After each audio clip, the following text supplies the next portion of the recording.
আজকের তুমি যে কাজ করছো সেই কাজই নির্ধারণ করবে আগামীকালের তুমি কেমন হবে। বোঝা গেল?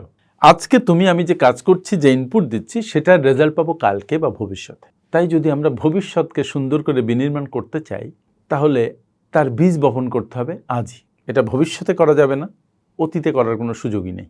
তুমি বসো, নিজের সাথে বোঝাপড়া করো, একটু চিন্তা করো যে তুমি তোমাকে কোথায় দেখতে চাও, তুমি তোমাকে কোথায় উন্নীত করতে চাও, তুমি যেখানে পৌঁছাতে চাও, আগামীকালের তোমাকে তুমি যেভাবে দেখতে চাও তার ভিত রচনা করো এখনই, আজ থেকে, এই মুহূর্ত থেকে। কারণ আজকের কাজ নির্ধারণ করে আগামীকাল তুমি কেমন হবে তার উপরে।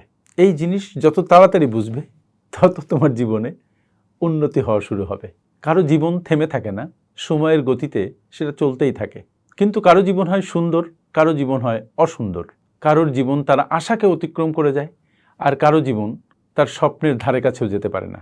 তার বড় কারণ হচ্ছে যে তুমি আজকে কিছু করছো না, তোমার কাজ শুরু করা হচ্ছে না, তুমি শুধু পিছিয়ে দিচ্ছ, তুমি আসলে কিছুই করছো না।